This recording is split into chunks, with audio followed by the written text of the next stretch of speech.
Well, friend, I want to just invite you to be a part of our magazine family. Prophecy in the News has done a magazine for a number of years. We have thousands of subscribers across the nation and some other parts of the world. This is available. A year subscription is $34.95, and the reason it's at that price is there is always a special bonus offer. And you can go to our website to see what the current one is. You call the 800 number on your screen and get the information over the phone. But by paying that, you get 12 editions mailed to your home, plus you get the special bonus offers. If you only want the magazine in an electronic format and no special offer, it's $24.95 a year. But we would love for you to be part of our family. The magazine always has very timely articles. These are by some guests and authors that are a part of us. I always have an article. We have feature articles from the archives of J.R. Church and outstanding articles by Bob Carnuke on archaeology. Hope you'll join our magazine family. Hi, everyone. Welcome to Prophecy in the News. I'm Doug Woodward, sitting in for Kevin Clarkson. Today in the studio, we have a noted author, commentator for CNN, Fox News, the History Channel, former syndicated radio talk show host for over 10 years. And I think you've written something like 26 or 27 books. Yes. And a new one that we're going to talk about today, The Babylon Code, co-written with Troy Anderson. So, Paul Mcguire, welcome once again to Prophecy in the News. It's a joy, Doug, and I'm excited about what we're going to talk about. We've had a chance to do a couple of programs already on this subject, and there's a wealth of things. In fact, we may do another program after this, and I think for all those programs, I think we've only gotten into the first 50 pages of the book. Right. So, and yet we're still kind of digging in and getting some interesting things out. One of the things I really wanted to start with here is focus a little bit more on the religion of Mystery Babylon, which is kind of what you mean by the Babylon Code, if I'm not mistaken. Let me read a quote here from the book. It's a short one. Mystery Babylon was a secret system of knowledge that an ancient ruler named Nimrod tapped into when he built the Tower of Babel and ancient Babylon. Under Nimrod's rule, ancient man believed that the human race could survive and prosper by creating a worldwide government, an economy, and a religion. You say Babylon was ruled by a secret society known as Mystery Babylon. And under this system, mankind believed that it could accomplish anything and become gods. Now, I guess my question is the amount of information from the Bible about Babylon, I believe it's chapter 11 of Genesis, about Babel and so forth. It's kind of sketchy in terms of how much information, yet you all are pretty firm in terms of some of the things you talk about as far as the religion of Babylon and so forth. I guess the question is how are you drawing conclusions, and where are you getting that information, and how do you know so much about Babel, if you will, the Tower of Babel and Nimrod? Well, those are all important questions, and it's key because unless we have a scriptural basis for our argument in the Babylon Code, then people shouldn't pay attention. Right. Our book is only as valid as it is scriptural. So Troy Anderson, the co-author, who's a Pulitzer Prize nominated journalist, we partnered together on this and assembled a lot of research and documentation. And I want to emphasize documentation because we're going to talk about some heavy stuff, but we have documentation. So to answer your question directly, first of all, just by reading the account in Genesis about Babylon, there is an enormous amount of information in that relatively short description about Babylon. First, we read about Nimrod. Then if you do a study, which the Bible gives us, of the genealogy of Nimrod, you see that he has some suspicious DNA. Mm-hmm. To put it bluntly, he has Nephilim DNA in him. And his, of course... Could you explain kind of what the Nephilim is and what that really means? Because most of our viewers are going to be very familiar, but there might be a few that aren't. Yes, that's important. And this is a biblical teaching, by the way, not something that somebody made up who went aboard a UFO somewhere. Right. So the B'nai Elohim, or the sons of God in Genesis 6, that literally means fallen angels. They mated with human beings, women, and they produced interspecies breeding, and they are called the Nephilim. They are the DNA of fallen angels and the DNA of human women. Now, the argument always comes up, well, angels don't marry or give in marriage. We have answers to that, but that's a side topic. So we learned that about Nimrod. He's super intelligent. So he builds Babylon. Babylon, or the Tower of Babel, literally means the gate of the gods. Those gods are entities, extra-dimensional entities. We also know, and that's the literal translation of Babylon. Yes. But we also know that, according to the scripture, Babylon was built as a worship tower so that they could worship the host of heaven. So this religious system in Babylon, they were obsessed with numerology and symbols and the constellations and the planets. Plus, they were trying to ascend into heaven to be God when they built Babylon. And then, of course, we read in that text that Babylon is the world's first one world government, one world religion, and one world economic system. Now, that is a lot of information. Yes. But when we study other passages of the Bible, such as the passages that describe Lucifer and his nature, and then we go into Revelation 17 and 18, where Babylon returns as a commercial system, as a political system, and as a religious system, we see why the two are mentioned in Scripture. There are parallels there. There are parallels there. Ultimately, Babylon is a counterfeit of the kingdom of God. It's a man-made counterfeit of the kingdom of God, and it's Luciferian. Yep.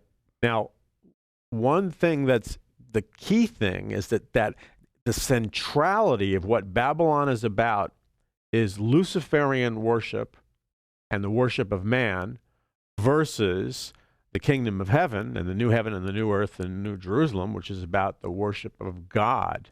So you sort of have almost like two kingdoms talked about in the Bible. Yes. Yes. And it has been said, as you know, by historians and scholars, that Babylon is often referred to as the city of man, and Jerusalem is referred to as the city of God.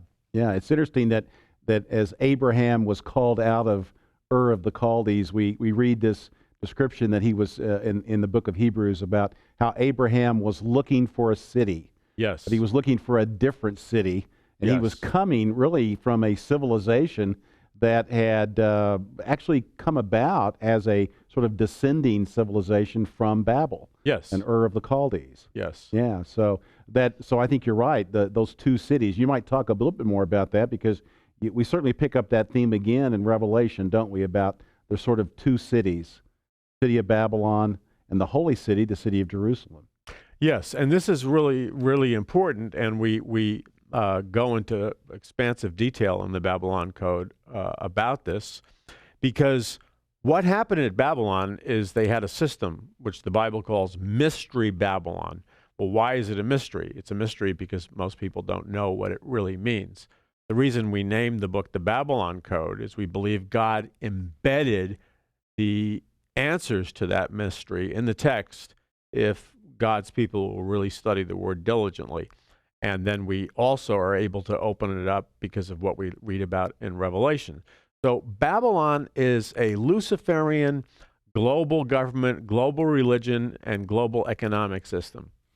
Yeah, and I was going to ask you another question. You talk about the sort of the global nature of Babylon, and kind of sticking with the kind of the religious aspect of Babylon. There's a small quote here that you all indicate in your book that despite the judgment against the Tower of Babel, which of course it was destroyed, the dark occult teachings of Mystery Babylon were passed on from generation to generation, and then through secret occult societies that arose in Egypt, in Rome, in China, South America, and even America. I guess one of my observations is the existence of pyramids. The pyramids are all over the world. Yeah. We We don't know exactly if the Tower of Babel was a pyramid or it was sometimes called the ziggurat or whatever. But do you see these pyramids? You know, we keep finding bigger ones in China and formerly in Yugoslavia and so in Croatia. Do you see that as evidence that there is a world religion that has gone on for 5,000 years or more? Is that your sense? Yes, absolutely. And we talk about the ziggurat And let's just say that essentially is our architecture that's in a pyramid shape. The Tower of Babel was a ziggurat, but also the pyramids are a ziggurat. And we see these ziggurats or pyramid-shaped structures under the water in the Bahamas.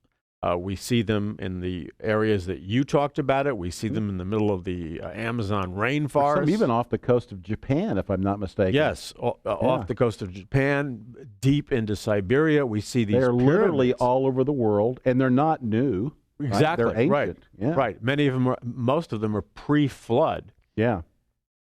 And then which we believe, based upon certain chronologies, probably about 4,500 years ago, something about like that. Yes. Around 2300, 2400 BC is oftentimes where biblical authorities that are conservative tend to peg when the flood occurred. Yes. Please continue. So these pyramid structures are evidence of they're evidences of super civilizations that had super technology before the flood of Noah. And that's very important for people to grasp, that there was an entire series of super civilizations before the flood of Noah. They were very advanced mathematically and with science and technology. And the proof of it is that we can see the archaeological remains are still intact today. Comment or a question about Nimrod. You know, you all indicate that you think that the teaching of Nimrod is actually still kind of conveyed and passed on, you said, from generation to generation. Yes.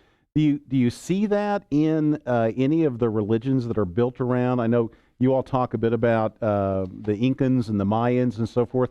Curiously, they have these magnificent pyramids as well. Yeah. A lot of very dark occult ritual practices, human sacrifice and all that. Is that consistent as well, do you believe, with the religion that began at Babylon? Yes, absolutely.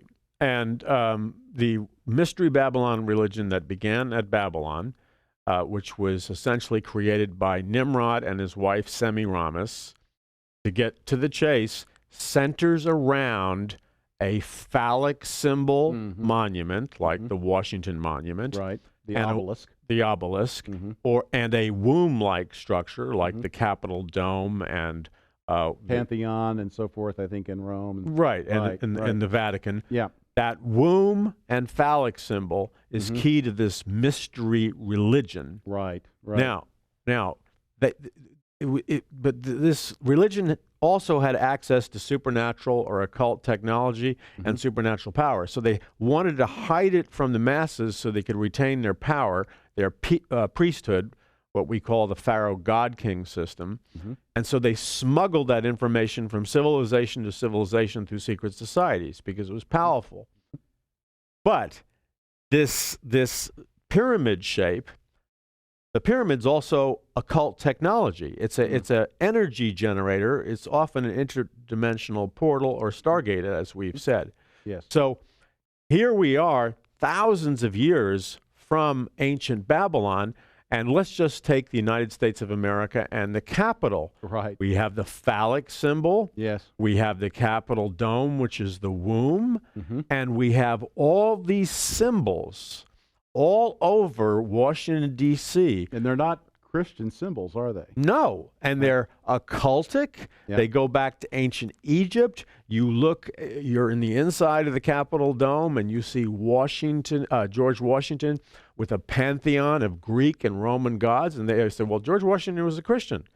Well, he may have been a Christian, but he was deeply involved in the occult. Right. So this, and here's this is part of the key of the Code of Babylon that was embedded, why we call it the Babylon Code.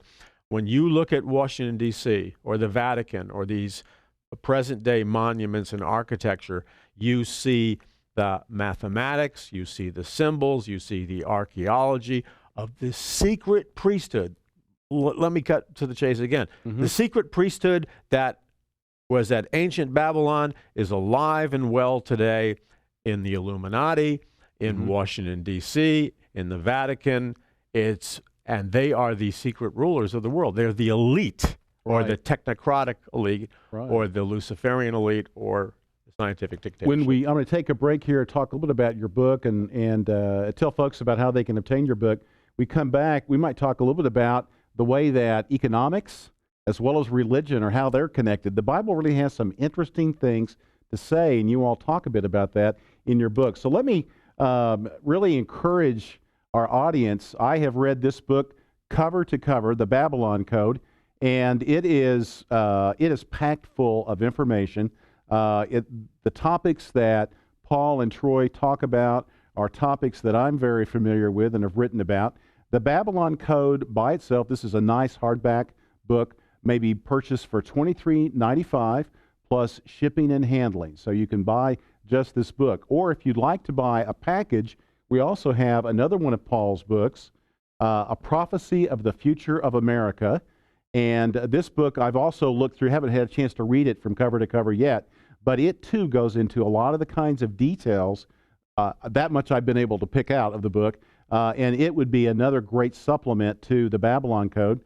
And then finally, as a bonus, there are two bonuses. The first bonus is a free copy of The Final Babylon, which is a book that I was involved in co-writing with my friends Doug Krieger and Dean McGriff. This book also reinforces a lot of the same information that you have in the Babylon Code and also provides some new insights. And then another thing that I would like to share as part of this package, and this package is $48.90 plus shipping and handling for all three books, plus a bonus DVD that we had that Paul and I were at a prophecy conference with Prophecy in the News in Colorado just a few weeks ago, and two of Paul's topics are included on the DVD and will be made as part of this package as well. So two 1-hour topics on a DVD. So the entire package is $48.90 plus shipping and handling. So we'd really encourage you, if you want to study these issues in depth, these books will really hit the mark. So let's come back and talk about, for a few minutes, talk about this connection between the religion of Babylon, the kind of conspiracy theory behind what's happening in America with Francis Bacon, the new Atlantis, Rosicrucianism, Freemasonry, and all that. This all is kind of connected. We might talk about that first, then we might bridge and talk about the connection to the economy. Yeah, again, those are very important questions, Doug. So let's take Sir Francis Bacon, brilliant intellectual philosopher, a real powerhouse in his time. Some people thought that he wrote William Shakespeare's works. I don't know about that. Right, that's certainly one of the theories, yes. But it's a popular theory. So Sir Francis Bacon in the mid-1600s planned, and he was the head of the Rosicrucian Order, which is part of this secret society network that goes back to ancient Babylon, and the Rosicrucians later on evolve into the Illuminati. Sir Francis Bacon planned for America to be the head of the New World Order and to be the new Atlantis. Now, if anybody doubts that, they can whip out a dollar bill and look in the back of their dollar bill, and you see in the bottom of the pyramid, right, on their dollar, the word translated from Latin, New World Order. And then if you look at the right-hand side on the back of the dollar bill, you see the phoenix, the legendary bird, which dies, it's burned up, it resurrects from the ashes.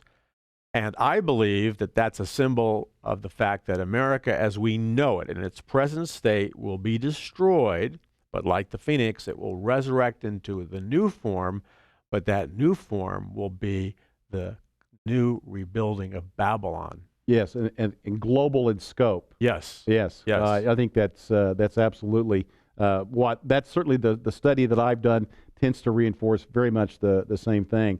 Let's see, you all say that for the first time in history since Genesis 11 and the Tower of Babel, the potential for a global government and cashless society is within mankind's reach. All the necessary components are in place for creating a socialistic world government, the surveillance state, political bodies such as the United Nations, electronic banking, and microchip implants.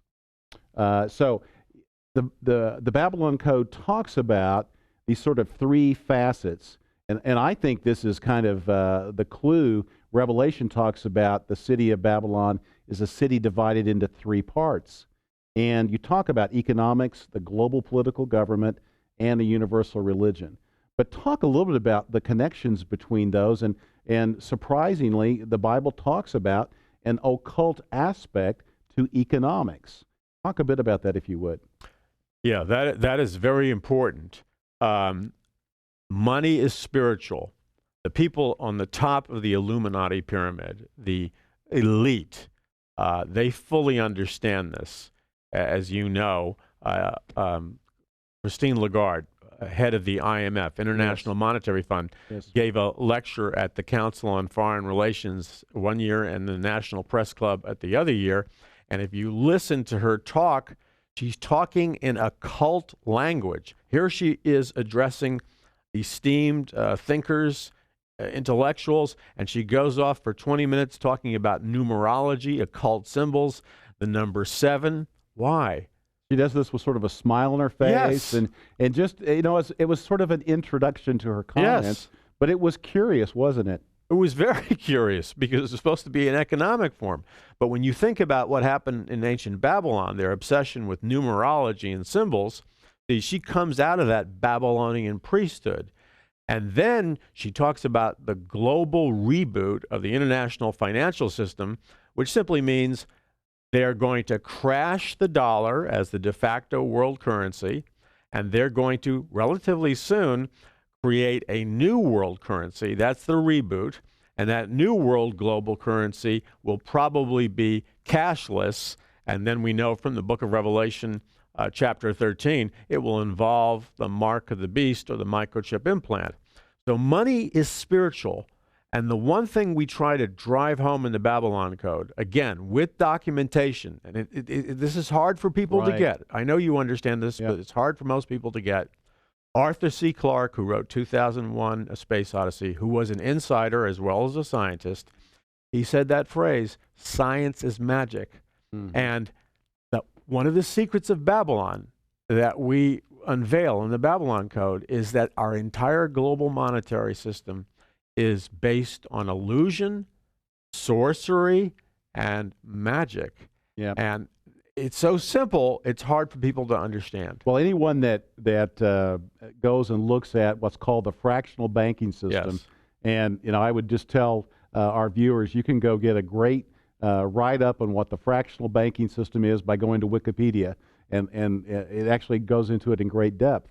But it is magic. It is the creation by fiat of money. Yes, exactly. And you know, I'd even make the comment that Babylon itself actually began mathematics. Absolutely. And they learned that mathematics can manipulate reality. And boy, do we see that in our day. Absolutely. And you just hit on such a profound subject. Albert Einstein said that you can't understand reality simply through the secular mathematics.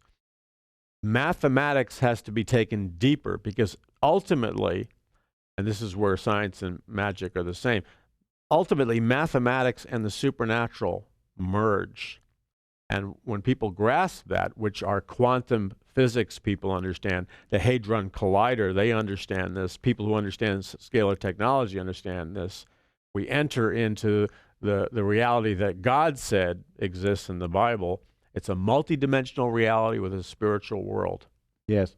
It truly is phenomenal. Just in the last 10 years, science has almost rewritten what we understand about the nature of the universe, dark matter, dark energy, and mathematics plays a key role in really being able to interpret this reality. So another question I would ask is, we hear this phrase, New World Order. We've talked about that, globalism and so forth. What's curious, if you study 20th century, is you hear Adolf Hitler talk about a New World Order. You hear FDR and his Vice President Henry Wallace talk about Novus Ordo Seclorum, the New World Order. George H.W. Bush made a speech, interestingly, on 9/11, 1990, before Congress, 11 years before the actual date of 9/11, if you will. And even Henry Kissinger today recently has a new book called World Order. Yeah. You know, so I guess my question is, do you think these are related, or are these just coincidental that they're using this phrase again and again and again? Absolutely, they're related, and we document this in the Babylon Code because we understand people are skeptical. You named a few of the prominent figures quoting New World Order. H.G. Wells wrote a book, The New World Order, and the term New World Order has been used by prominent intellectuals, statesmen for hundreds of years. There is a game plan among an elite group going back to Babylon. They want to create a new Babylon, a new world order, or as Aleister Crowley, the great Satanist, said, a new eon. Yes. And they are going to do it through crisis. That is their operating mantra, if you will. Sort of to shock people exactly out of the old mode and into the new, if I'm not mistaken. Exactly. They're going to create a crisis to shock them and bring them into the new order. Now, the New World Order is a counterfeit of the kingdom of heaven, and the New World Order, and this is what we, with great care, tried to present in the book, the New World Order is Luciferian in nature. So at the very top of this organizational hierarchy are men and women who are consciously worshiping Lucifer. Now, I understand people are going to go like nuts with skepticism, but we meticulously document that fact. Well, absolutely. And of course, if we use the term occult, cult means hidden. Yeah. But the reality, you mentioned H.G. Wells. He also wrote a book called The Open Conspiracy. Yes. And is it, we've got about a minute left, is it that the conspirators are brazen to the point where they no longer have to talk about this as a, something behind the scenes and dark rituals, but they can just talk openly about the conspiracy to bring us together under kind of a cashless society and a new world order? You're exactly right. A transition has been made. They're very brazen. They're not hiding it. They're coming right out on television, books, and films, and they're just saying it right into the face of the American people and the global population. They're saying, we are creating a new world order. You will have your place in it, a slave status, and there's nothing you can do about it. Yeah, this is the way that it's going to be. Well, it is I guess it's both frightening to have this sort of panoramic sense of how history is playing out in our time. Well, we're out of time today. I really want to encourage you to order the Babylon Code from us at Prophecy in the News. And just the final statement, as we like to say, keep looking up.